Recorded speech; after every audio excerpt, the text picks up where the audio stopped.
네, 뉴스 이슈룸입니다. 아베 일본 총리가 오늘 저녁 6시에 기자회견을 통해 전후 70년 담화를 발표합니다. 아베 신조 일본 총리는 취임 이후 침략과 전쟁, 위안부 문제에 대해서 줄곧 사실을 왜곡하거나 본질을 흐리는 화법을 사용해서 공분을 샀습니다. 오늘 아베 총리의 담화에 식민 지배와 침략에 대한 사죄의 내용이 담길지 관심이 쏠리고 있습니다.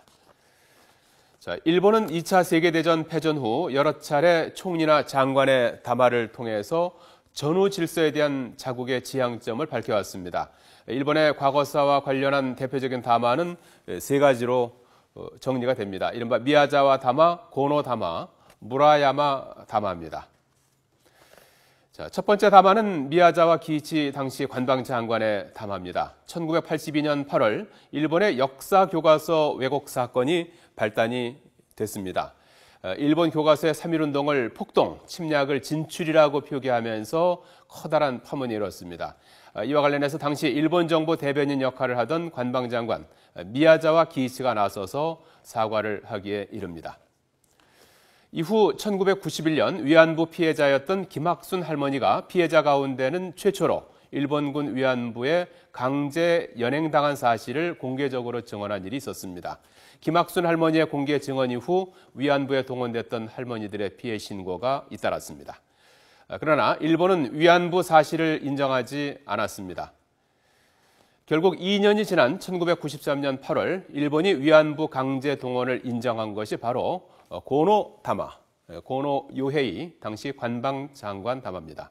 고노 당시 관방장관은 과거 일본군이 위안부 강제 집행을 주도한 것을 인정하고 위안부 희생자들에게 사과와 반성의 마음을 올린다고 말했습니다. 자, 세 번째는 1995년 당시 일본 무라야마 총리가 태평양 전쟁 당시에 식민지 지배에 대해서 공식적으로 사죄하는 뜻을 표명한 담화입니다. 바로 무라야마 담화죠. 자, 이 무라야마 담화에 담긴 4대 핵심 표현, 식민지배, 침략, 사죄, 반성이 오늘 예정된 아베 총리 담화에 명확하게 언급될지가 초미의 관심사인데요. 무라야마 담화는 가장 적극적으로 식민지배에 대해 사죄했다는 평을 받고 있습니다. 당시 영상입니다. 植民地支配と侵略によって多くの国々、とりわけアジア諸国の人々に対して多大の損害と苦痛を与えました。疑うべくもないこの歴史の事実を謙虚に受け止め、ここに改めて痛切な反省の意を表し、心からのお詫びの気持ちを表明いたします。 네, 과거 일본의 의미 있는 담화 내용을 봤는데요. 하지만 현 아베 정부는 침략의 정당화, 위안부 부정, 야스쿠니 신사 참배 같은 것을 감행하면서 한일 관계 악화를 부추겨왔습니다. 日本が国ぐるみで制度連にした、いわれなき中傷がですね、今世界で行われているのも事実であります。慰安婦問題については人身売買の犠牲となって施設に尽くしがたい思いをされた方々のことを思うと今でも私は胸が痛います。 최근에 공개된 아베 총리의 담화문 초안에도 반성은 있는데 사죄라는 문구가 포함되어 있지 않았습니다.